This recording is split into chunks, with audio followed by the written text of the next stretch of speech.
Buenas tardes, chicas de Muná y todos aquellos que estén al alcance de esta grabación. En esta tarde les recuerdo nuestro tema general, que es el cumplimiento de un propósito. Y el tema que vamos a trabajar hoy es la serpiente de bronce, basada en Números 21 del 4 al 9. Recordando nuestro lema de que en Emuná Bible Club adquirimos información, aprendemos información, pero mucho más importante que aprender información es aplicar en nuestras vidas los principios bíblicos. El Antiguo Testamento está lleno de eventos, de personajes, de lugares y sucesos que señalan a nuestro Señor Jesucristo. Las Escrituras hablan de mí, afirmó el Señor en Juan 5:39, en la versión Nueva Traducción Viviente. Cuando Jesús dice las Escrituras, que estemos claros y claras que se refiere al Antiguo Testamento, porque el Nuevo Testamento todavía no existía. La historia que trabajaremos hoy representa uno de estos símbolos, yo creo que de los más importantes. Dice la palabra del Señor cuando leemos en Números 21, el versículo 4. Dice la palabra que el pueblo se impacientó con tan larga jornada. Este evento lo quise seleccionar no en orden cronológico. Este suceso ocurre a los 38 años de ellos vagar en el desierto. Lo entrelacé porque como estábamos trabajando el tema de la idolatría, y por eso es que lo saqué del orden cronológico. Los israelitas se habían enfrentado ya a los cananeos, estaban próximos a entrar a la tierra prometida, habían tenido victoria en ese momento, pero Dios les da unas instrucciones y ellos tuvieron que hacer como un viraje, regresar hacia el camino del Mar Rojo. Eso representaba, imagínate, ya estaban llegando a la tierra prometida y el Señor les da orden de regresar por el camino del Mar Rojo. Esto, según la mente humana, sería un retroceso en su ruta. Y les recuerdo que esto ocurrió a los 38 años de ellos estar vagando por el desierto. Ya la antigua generación había muerto como Dios se los había advertido, y era una nueva generación y estaban próximos a entrar a la tierra prometida. Ellos tenían que atravesar por un territorio llamado Edom, pero como los edomitas en Números 20 del 14 al 20 le habían impedido el camino. Recuerden que los edomitas son descendientes de Esaú, el hermano de Jacob. O sea, eran parientes de ellos, pero todavía persistía esta tirantez generacional entre ellos. Y los edomitas no querían que el pueblo pasara por allí, así que ellos tuvieron que bordear el territorio de ellos y el camino se hizo más largo. Ciertamente que este retroceso en la ruta fue un momento desalentador, eso no lo podemos negar. Ellos tenían razones para estar desalentados, claro que sí, nosotros también estuviéramos desalentados si nos pasaban una cosa así, si nos pasara una cosa así. De hecho, nos pasan cosas en la vida que reaccionamos desalentados. A lo que no tenían derecho estas personas era a hacer lo que hicieron. Y vamos a ver qué fue lo que hicieron. Ellos habían experimentado las dificultades del desierto, pero también habían disfrutado del cuidado, de la protección y la provisión del Señor durante todo ese tiempo. Durante su travesía por el desierto, el Señor les brindó constantes enseñanzas. Cada situación difícil se convirtió en una oportunidad de aprendizaje, se supone. Pero ¿qué hicieron ellos? Al igual que sus padres, vamos a ver qué hicieron. Dice la Biblia en el versículo 5, hablaron contra Dios y contra Moisés. Bien interesante que en esta ocasión las quejas anteriores del pueblo iban dirigidas a Moisés, pero la Biblia nos dice que se quejaban contra Dios, no se atrevían.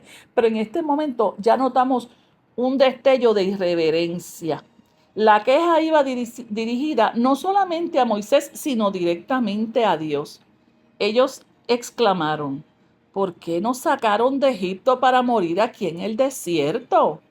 Aquí no hay pan para comer ni agua para beber.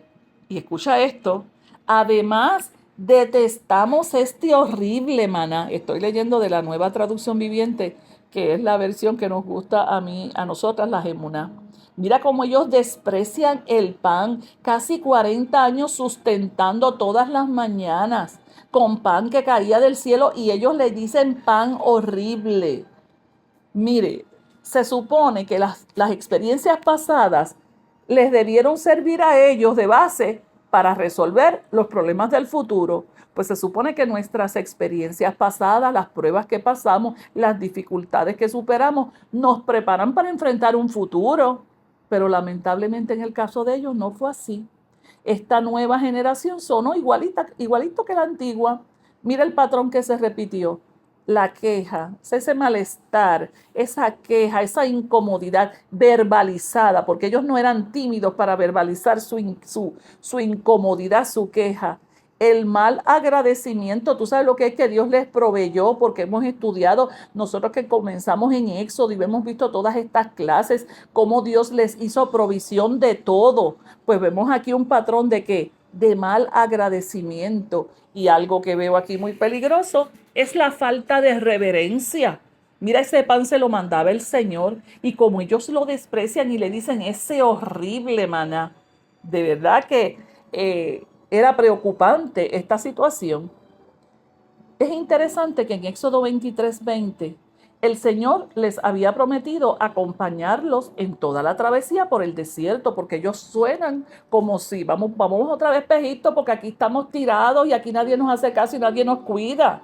Pero en Éxodo 23:20 ya el Señor les había dicho, entre un montón de promesas de acompañamiento, solamente escogí esta.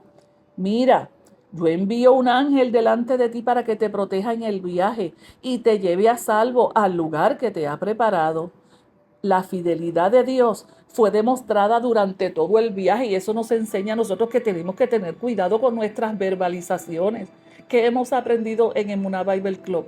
Las batallas comienzan ¿en dónde? En la mente. Y luego las verbalizamos y empezamos a quejarnos, ¿no? Que cuando abramos la boca sea para, Señor, no entiendo lo que está pasando, pero tú tienes el control, tú eres soberano, tú eres maravilloso, tú me hiciste provisión en el pasado, tú me cuidaste en el pasado, sé que lo harás en este momento. Eso se supone que sea la lección que ellos hayan aprendido.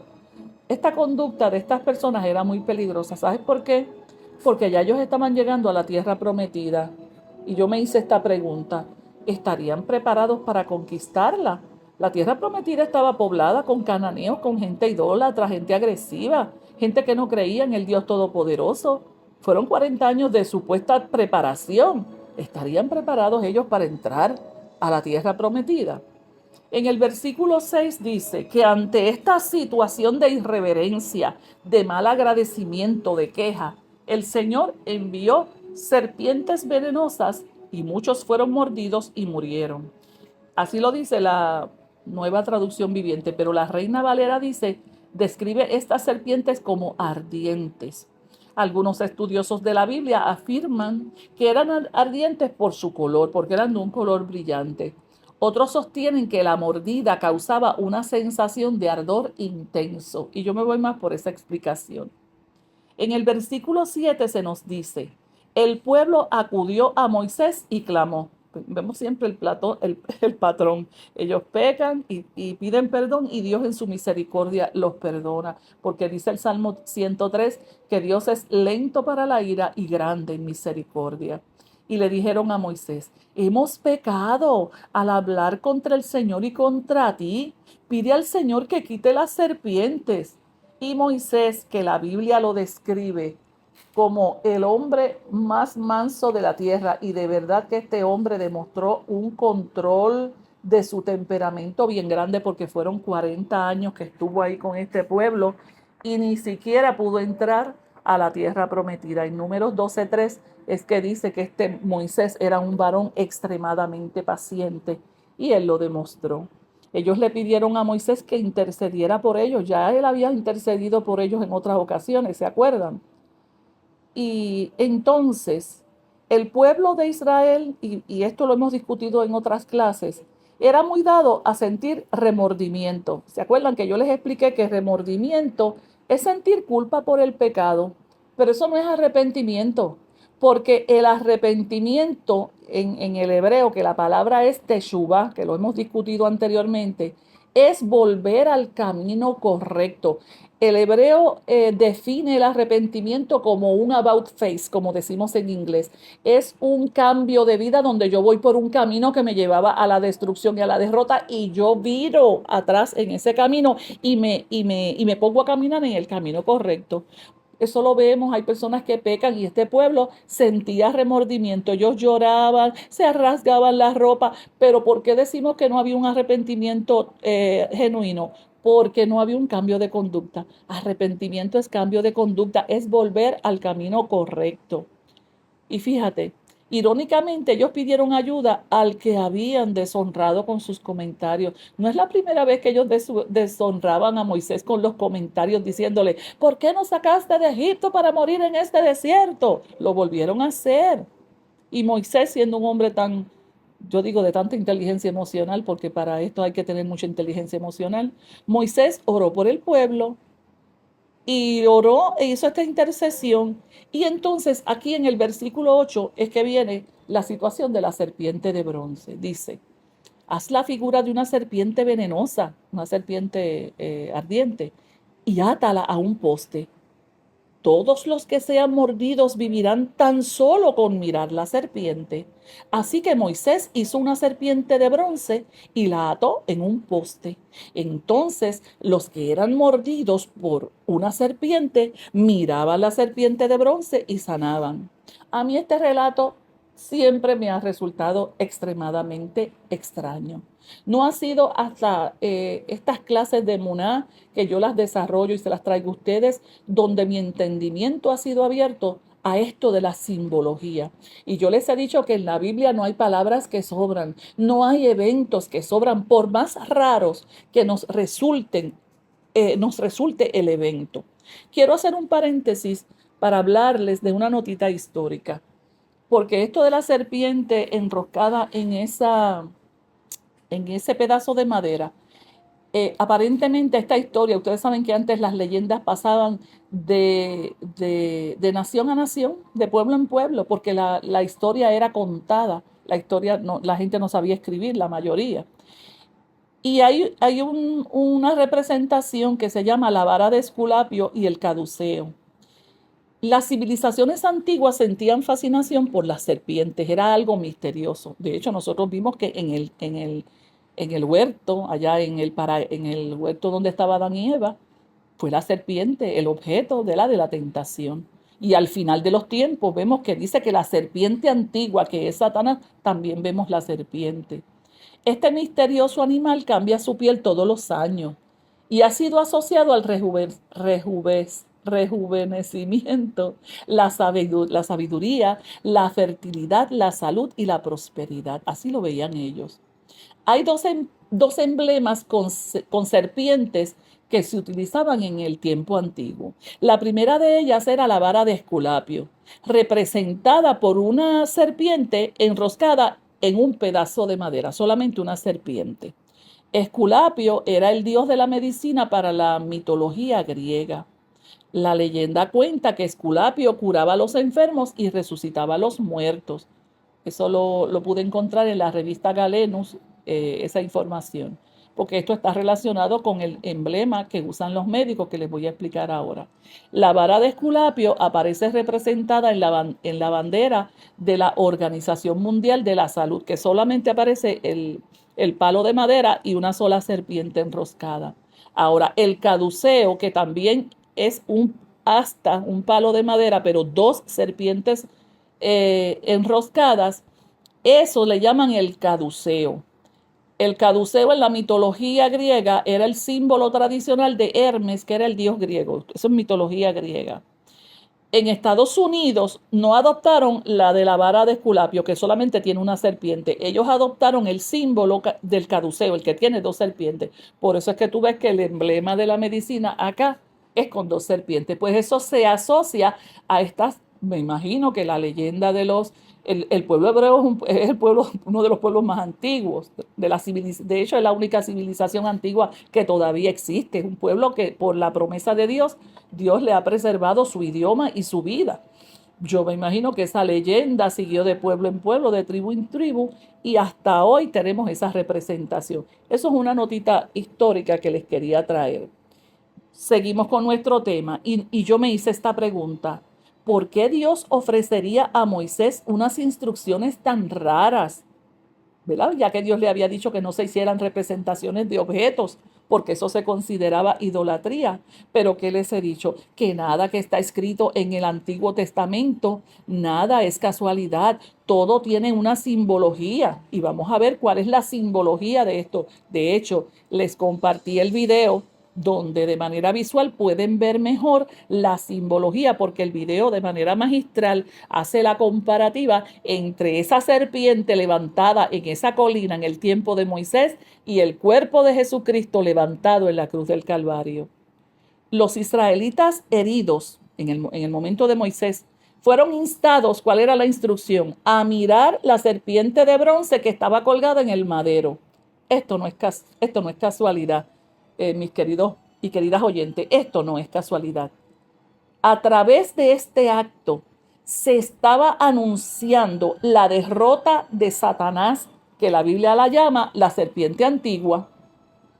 Esta serpiente enroscada de bronce, enroscada en esa asta de madera, era una representación simbólica de esa derrota y cómo fue derrotada la serpiente antigua a través de la muerte del Señor Jesucristo. ¿Se acuerdan de Génesis 3:15, la primera profecía anunciando la llegada del Mesías? Génesis 3:15 lo puedes buscar, que de la simiente de la mujer saldría uno que le aplastaría la cabeza a la serpiente, o sea, al diablo. Y eso quiere decir simbólicamente, cuando se le aplasta la cabeza a algo es porque ejercerá dominio. Jesucristo ejerció el dominio sobre el enemigo y nos dio la victoria para todo aquel que cree, como dice Juan 3:16. Tenemos que recordar que el pueblo de Israel contaba de más de 2 millones de personas. Eran mucha gente. Y para llegar a ver esa serpiente de bronce enroscada en esa asta, había que caminar. Tú tenías que salir de tu tienda de campaña, tenías que hacer un esfuerzo. No todos estarían cerca del lugar donde estaba levantada la serpiente. Y escucha esto, la persona mordida tenía que tomar una decisión. Y aquí está el primer principio simbólico. La persona mordida tenía que tomar una decisión. Estaba entre dos caminos. O permanecer en su hogar tratando de resolver la situación de la mordida por sus propias fuerzas, o depositar la fe en la palabra que Moisés le dio y acudir al lugar donde estaba levantada la serpiente y levantar la mirada hacia allá en un acto de fe, porque eso era un acto de fe, porque Moisés le dio la palabra y la persona tenía que hacer un acto de fe. Mirar una serpiente de metal colgada en un pedazo de madera era algo como ilógico, porque el que se puso a pensar mucho y a usar mucho la razón, ay, pero ¿por qué yo voy para allá? Pero y me sanaré, pero eso es una serpiente. Ay, no entiendo, pero ¿por qué yo tengo que mirar? Pero el apóstol Pablo nos dice en Primera de Corintios 1:18 que el mensaje de la cruz es una ridiculez a los que van rumbo a la destrucción. Esa es la Nueva Traducción Viviente. La Reina Valera dice que el mensaje de la cruz es locura. O sea, la gente muchas veces nos ve a nosotros y piensa que estamos locos porque creemos en Dios, porque tenemos la esperanza de que Dios cuida nuestras familias, de que Dios cuida nuestras vidas, de que Dios es nuestra provisión, aunque no tengamos un centavo en el banco. Eso les resulta ridículo, locura a los que no creen. Pues de la misma manera era como una locura mirar esa serpiente allí enganchada en ese palo de madera, porque las cosas del espíritu, el hombre natural, el hombre que no ha sido despertado su espíritu, no la entiende.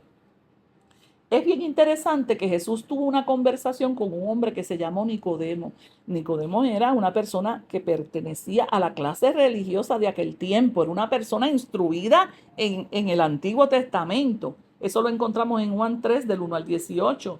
Y Jesús establece un paralelismo. ¿Qué es un paralelismo? Una comparación por semejanza. Pues él establece ese paralelismo entre el suceso de la serpiente y su muerte en la cruz. O sea que Jesús le dio validez a ese evento y estableció que era una simbología. ¿Y qué dijo Jesús en el versículo 14? Le dice a Nicodemo en aquella noche que él fue a verlo: así como Moisés levantó la serpiente de bronce en un poste en el desierto, así será levantado el Hijo del Hombre. Y ese es el paralelismo. El levantar la serpiente de bronce en aquel desierto no fue casualidad. Dios le dio esas instrucciones a Moisés porque estaba apuntando al sacrificio que realizaría Jesucristo en la cruz para salvar a la humanidad completa. El pueblo pecó contra Dios y contra Moisés. Así como Adán pecó y fue herido por el pecado, porque cuando Adán pecó y Eva desobedecieron en el principio, ese pecado ocasionó en ellos una herida. Dice Romanos 5:12, cuando Adán pecó, el pecado entró al mundo. El pecado de Adán introdujo la muerte, de modo que la muerte se extendió a todos, porque todos pecaron. ¿Qué quiere decir eso? Les expliqué cuando estudiamos Génesis 3 que muerte, hay dos procesos de muerte. Adán tuvo dos procesos de muerte. Él no cayó muerto, como siempre les digo, electrocutado al piso. No, comenzó en él que un proceso de envejecimiento celular que lo conduciría a la muerte física. Pero entonces también murió espiritualmente. Hubo una desconexión entre esa intimidad que él tenía con su creador, que esa es la parte más triste, la parte más triste. Las serpientes mordieron al pueblo y muchos murieron. Así la humanidad murió. ¿Y qué les dije que quiere decir murió? Que fue separada de Dios. El pueblo pidió perdón y se les ofreció un remedio: mirar la serpiente de bronce. Asimismo, se nos ofrece el remedio para esa herida del pecado: mirar la cruz, mirar a Jesucristo allí colgado imaginativamente y aceptar ese sacrificio. La serpiente colgada en el madero era de bronce. Y cuando estábamos estudiando el tabernáculo, nosotros discutimos que el bronce representa juicio. ¿Y qué pasó en la cruz? En la cruz se llevó a cabo un juicio, porque dice Romanos 6:23 que la paga del pecado es muerte. Se supone que fuéramos nosotros los que heredamos esa naturaleza pecaminosa de Adán. Aleluya, pero gloria a Dios por Jesucristo. Alabado sea su nombre, que tomó nuestro lugar, que fue levantado en aquella colina y allí derramó su sangre, y nosotros por medio de los ojos de la fe podemos mirar y decir: Señor, ten misericordia, como lo representaba el video que les envié, como aquella mujer mordida por aquella serpiente extendió los ojos hacia la serpiente por la insistencia de su hijito. Y yo pensaba, ese hijito, la insistencia de ese hijito para que ella tuviera fe, para que mirara. Asimismo, nosotros tenemos que tener fe para que nuestros familiares que no conocen al Señor, para que nuestros amigos que no conocen al Señor, para que los que nos rodean, que no conocen al Señor, que no nos desistamos, que no nos desalentemos, que sigamos insistiendo, que miren, que miren, que miren, que hay sanidad para la mordida, para la herida del pecado. Alabado sea el nombre del Señor. La promesa para el pueblo, aleluya, era que todo el que extendiera su mirada hacia la serpiente vivirá. De la misma manera, en Juan 3:15, el mismo Señor Jesucristo a, diciéndole a Nicodemo, para que todo el que crea en él, o sea, en Jesucristo, tenga vida eterna. Porque mirar a la serpiente de bronce se convirtió en una metáfora, en una comparación de la conversión. Porque cuando miramos al sacrificio que hizo Jesucristo en la cruz, dice que tenemos vida, que pasamos de la muerte a la vida. El ser humano, herido por el pecado, en un acto de fe, levanta su mirada y la dirige hacia el Calvario. En Isaías 45:22, un precioso versículo que dice: miren a mí, refiriéndose al Señor, y sean salvos todos los confines de la tierra. Realmente esta clase ha tocado mi corazón. Me ha hablado de la importancia del sacrificio del Señor y de que nosotros insistamos para que otros también puedan mirar y aceptar ese sacrificio que los sanará de la herida del pecado. Terminamos. La serpiente de bronce es una alegoría del Cristo crucificado. Este evento, el de la serpiente de bronce, anticipa la muerte expiatoria de Jesús. Así como la mirada puesta en la serpiente de bronce sanaba a los heridos por las serpientes. Aleluya. De la misma manera, cuando depositamos nuestra mirada en el sacrificio que hizo nuestro Señor Jesucristo en la cruz, aleluya, seremos sanados de la herida del pecado. Oremos. Oh Señor, te doy gracias en esta tarde. Bendito sea tu nombre. Gracias por tu sacrificio en la cruz. Gracias por llevar el pecado sobre tus espaldas, sobre tu cuerpo. Gracias, Señor, porque a través de tu sacrificio nosotros podemos ser sanos de la herida del pecado. Gracias por esta simbología que nos aclara tanto, Señor, ese evento maravilloso que causó tu muerte, Señor, pero nos trajo vida a nosotros.